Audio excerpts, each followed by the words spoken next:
Here's the thing. Time is the essential piece of interpretation. You cannot start without me.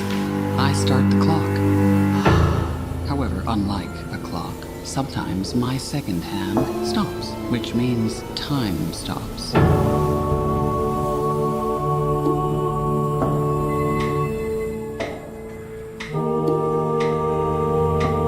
The reality is that it's not until I once again decide to raise that hand that time is allowed to continue marching along her very merry way.